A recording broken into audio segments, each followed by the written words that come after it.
यदि आपको कोई कार्य सौंपा जाता है तो आप उसे आधे अधूरे मन से करते हैं। जब आप ऑफिस में होते हैं तो आप घर के विचार मन में चलाते हैं, और घर पे होते हैं तो ऑफिस के बचे हुए कार्यों में दिमाग जाता है। आप जहाँ हैं वहाँ 100% मौजूद नहीं है। भोजन कर रहे हैं तो 100% भोजन नहीं कर रहे हैं। आज तो मोबाइल चलाकर भोजन करते हैं, टीवी देखते हुए भोजन करते हैं। तो ये 100% यज्ञ की भांति कर्म नहीं हो रहा है।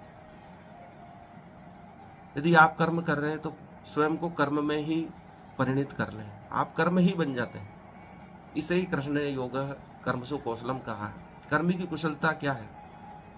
कर्म से अपना आप को 100% जोड़ लेना, उसमें योग शब्द आया है। परंतु यह जो महत्वपूर्ण सूत्र है, 9वां श्लोक है तीसरे अध्याय का, यह पूरी मानव जाति को पुनः समझने की आवश्यकता है।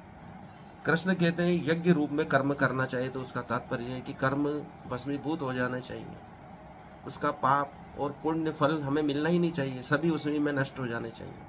क्योंकि फल की आकांक्षा पुनर्जन्म का निर्माण करती है। हम वापस जन्म लेंगे यदि हम कोई भी आकांक्षा मन में रखते हैं।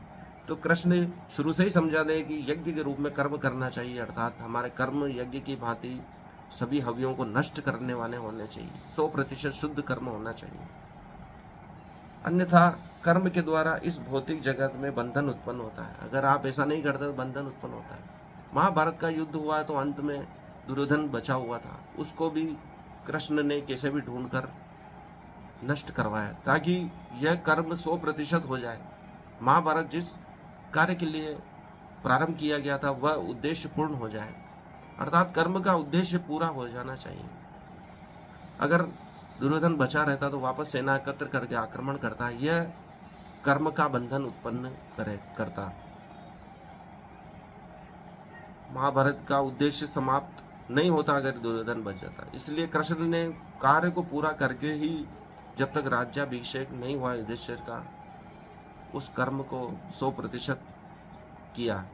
उसके बाद ही वह द्वारका गए। अतः है कुंती पुत्र, उनकी प्रसन्नता के लिए अपने नियत कर्म करो। अपने नियत कर्म करोगे तो आप अपनी अंतरात्मा को प्रसन्न पाओगे। आप उठते ही यदि नियत कर्म कर लेते हो तो पूरा दिन अच्छा गुजरता है।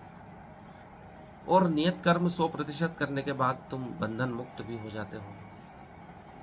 यही इस सूत्र का सार है। और यह एक एक सूत्र बहुमूल्य हीरों के समान है। उनको यदि मानव जाति समझती है तो वह अपना कल्याण निश्चित रूप से कर पाएगी। भाव बंधन से मुक्त हो जाएंगे, कर्मों के बंधन से मुक्त हो जाएंगे।